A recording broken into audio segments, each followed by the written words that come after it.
Pasar modal dari kelompok 5. Simak videonya ya teman-teman.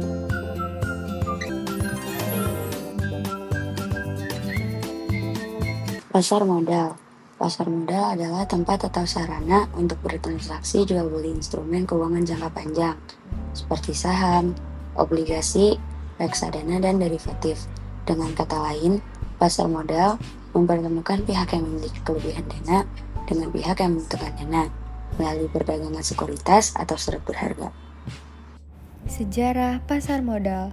Awalnya, pasar modal di Indonesia sudah ada pada zaman kolonial Belanda dengan bursa efek pertama di Batavia, Jakarta pada tahun 1912. Pasar modal ini didirikan oleh pemerintah Hindia Belanda untuk kepentingan pendanaan pemerintah kolonial dan VOC. Setelah kemerdekaan, pasar modal di Indonesia sempat tidak aktif, tetapi kemudian dihidupkan kembali pada 1977. Fungsi dan jenis. Fungsinya yaitu sebagai pendanaan bagi perusahaan, sarana investasi bagi masyarakat, dan indikator perekonomian negara. Jenis-jenisnya yaitu ada pasar perdana atau primary market, pasar sekunder atau secondary market, pasar derivatif, pasar obligasi, serta pasar valuta asing atau foreign exchange market. Instrumen pasar modal. Pasar modal di Indonesia memiliki beberapa instrumen yang diperjualbelikan. Instrumen itu digolongkan dalam 3 kelompok besar, yaitu yang pertama ada ekuitas atau saham, yaitu instrumen yang menambah kepemilikan modal di perusahaan. Lalu yang kedua ada obligasi, yaitu surat utang perusahaan untuk pinjam uang dari investor dengan janji membayar bunga.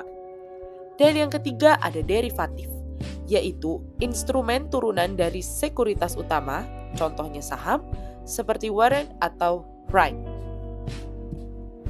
Struktur pasar modal. Struktur pasar modal Indonesia melibatkan berbagai pihak yang berperan dalam kegiatan investasi dan perdagangan efek. Lembaga-lembaga utama meliputi yang pertama ada Otoritas Jasa Keuangan atau biasa disebut dengan OJK yang bertugas untuk melakukan pembinaan, pengaturan, dan pengawasan kegiatan pasar modal.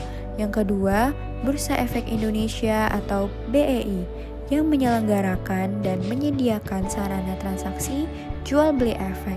Yang ketiga, Lembaga Clearing dan Penjaminan atau LKP yang menyediakan jasa clearing dan penjaminan transaksi di bursa. Yang keempat, ada Lembaga Penyimpanan dan Penyelesaian atau LPP yang menyelenggarakan kegiatan kustodian sentral dan memastikan penyelesaian transaksi. Yang kelima, ada perusahaan efek yang melakukan kegiatan perdagangan efek seperti pialang, penjamin emisi, dan manajer investasi. Yang keenam, ada lembaga penunjang atau lembaga-lembaga yang mendukung kegiatan pasar modal seperti bank kustodian, biro administrasi efek, dan wali amanat. Yang ketujuh, ada profesi penunjang atau akuntan, konsultan hukum, penilai, notaris, dan profesi lain yang diatur oleh pemerintah. Yang terakhir ada pemodal atau investor, yaitu mereka yang menanamkan modal atau dana di pasar modal. Peran pasar modal dalam perekonomian. Pertama ada sarana pendanaan usaha. Pasar modal menjadi wadah bagi perusahaan untuk mendapatkan dana dari masyarakat melalui penerbitan saham, obligasi, dan instrumen keuangan lainnya. Lalu ada indikator perekonomian. Aktivitas dan volume transaksi di pasar modal mencerminkan kesehatan perekonomian negara.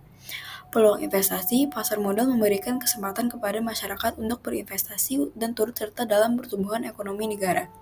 Peningkatan aktivitas dan perekonomian, perusahaan memiliki alternatif pendanaan yang lebih luas sehingga dapat meningkatkan operasional dan produktivitasnya. Meningkatkan efisiensi alokasi dan sumber daya. Pasar modal membantu alokasikan dana secara efisien dari pihak yang memiliki kelebihan dana atau investor ke pihak yang membutuhkan dana atau perusahaan untuk kegiatan produktif. Lalu memberikan informasi. Pasar modal memfasilitasi penyebaran informasi yang relevan mengenai perusahaan dan instrumen keuangan, serta sehingga investor dapat membuat keputusan investasi yang lebih tepat. Nah, ini untuk latihan soalnya. Dikerjakan ya teman-teman.